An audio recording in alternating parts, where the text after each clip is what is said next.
been postulated that the mark of a good television show is that Fox cancels it. Think about it.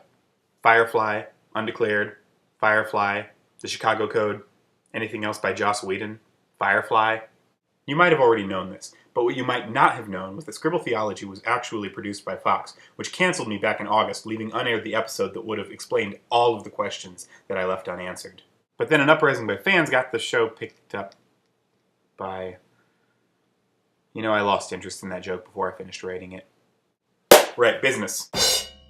As I'm sure you recall, in the third episode of Scribble Theology, I offered some unique reasons for believing in the rapture. So the rapture isn't about rewarding the 144,000 truest Christians. It's about getting the 144,000 most harmful people the hell off the planet. Now, one comment I got in response to that was, what would Noah say?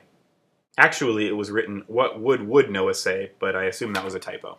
I'm actually still researching the answer to that question. Don't worry, I got this. Those books, all Bibles. Except the little one on the end. That's the Quran.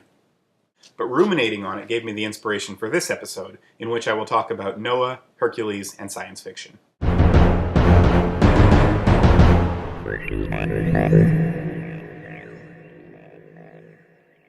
Try to keep up. You know the story of Adam and Eve, right? Sure. Well, Genesis 5 gives us some genealogy connecting Adam to Noah. Adam fathered Seth, who fathered Enosh, who fathered Kenan, who fathered Mahalalel, who fathered Jared, who fathered Enoch, who fathered Methuselah, the bespectacled mouse who served as the recorder and gatekeeper at Redwall Abbey. Methuselah fathered Lamech, who fathered Noah. Each of these folks lived over 900 years, except for Lamech, who died at the respectable age of 777, and Enoch, who walked faithfully with God and then was no more because God took him at age 365. Some favor. Gee, thanks, God. That's like having to work the crap shift at the liquor store because you're the best employee. Anyway, that brings us up to Noah. Now, around this time, humans are continuing to increase in number, and some fallen angels, maybe, notice that the women are good-looking, and marry some of them, and have children called the Nephilim. Heroes of old, like Hercules and Luke Skywalker, were actually Nephilim. Their incredible strength and ability not to get hit by blaster fire were owed to the fact that they were half angel. This fits surprisingly well with the Hercules story, half mortal and all that. Unless you're going with the Disney version, because apparently Disney finds poisoning children to be more palatable than extramarital affairs. And somehow this situation causes God to declare that from now on, humans are only going to live for 120 years. Anyway, in what seems to be a totally unrelated matter, God sees that the human race on Earth has become wicked, and she proclaims that she regrets ever making them in the first place, and that she's going to wipe all of them out, along with all the creatures on the planet. But she actually likes the student Noah, who's completely blameless. Catholics take note. Noah had 3 sons, and yet was completely blameless. Whoa. So God tells Noah that because the earth is filled with violence, she's going to kill everyone. I know. You're thinking that this seems like a pretty blatant violation of the jus in bello criteria of just war theory. But God didn't know about that because Cicero and or Thomas Aquinas and or Augustine of Hippo hadn't invented it yet. God decides that Noah and his family get to live. So she goes to Noah and tells him that she's going to flood the whole world with water, and he needs to build a boat that's 450 feet long for himself, his wife, his sons, and his sons' wives. Now, 8 people on a 450-foot boat is a pretty luxurious life, but crammed in there with them, God wants 2 of every single living creature on the planet, male and female, to repopulate all the species. Yes, the unicorns showed up late. Actually, 2 of every animal is just what Genesis 6:19 says. In Genesis 7:2-3, God wants Noah to take 7 pairs of every clean animal and every bird, and 1 pair of every unclean animal.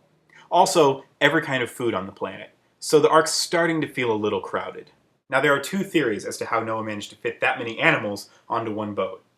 Either some sort of quantum state phenomenon gave the finger to classical mechanics, or Noah cast a spell, possibly some souped-up version of Leomund's secret chest, to make the ark no more than a floating reference point to a much larger space on the ethereal plane. So Noah builds the ark, jams his family into it with all these animals, and seals it up tight. Then God makes it rain for 40 days and 40 nights, and the water rises so high that it covers the mountains, and everything and everyone not in a giant magical boat dies. This flood lasts 150 days, until God remembers Noah. Oh crap, Noah. And sends a wind over the earth so the waters recede. Now there might be some smug atheist out there going, the amount of water on Earth is a constant. Where did all this water go? Well, smartass, it all drained off the Earth and floated around in space for a while until it pulled together into an aquatic moon that became home to an all-female race of swimming Quakers described by author you've never heard of Joan Slonczewski in the science fiction novel A Door into Ocean. So the water goes down, the ark lands in the Ararat Mountains, Ararat, Ararat, Ararat, Mount, Ararat, Ararat, Ararat, and they all pile out and worship God. God tells Noah and his sons that they're allowed to eat animals now, which is new, and instructs them to increase in number and fill the earth. Wait, doesn't God remember what happened last time humans increased in number and filled the earth? Something about wickedness and a flood? Then God, having just completed safe zone training, displays a rainbow in the clouds to signify that lesbian, gay, bisexual, and transgender humans can feel safe coming to her. Just kidding. God only loves some of her children. No, the rainbow is actually a promise that even though humans are definitely going to increase in number and become wicked all over again, never again will all life on Earth be destroyed.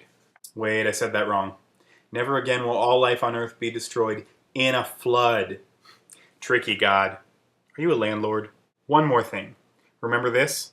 Then Joshua takes Makkedah and kills all of its inhabitants.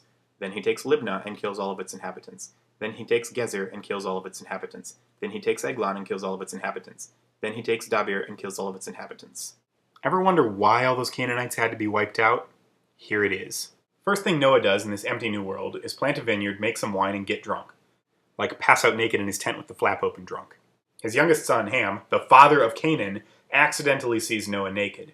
When Noah finds out about this, he freaks out and says, "Cursed be Canaan, the lowest of slaves will he be to his brothers." Makes you wonder what Noah was hiding. Noah lives another 350 years and dies at the age of 950, totally sticking it to God on the whole humans don't get to live past 120 thing. The only person to pull that off since was Jean Camon of Arles, France, who lived from February 21st, 1875 until August 4th, 1997 for a total of 122 years, 164 days. Even at that age, she was actually in fine health until God noticed what she'd done and dropped a piano on her.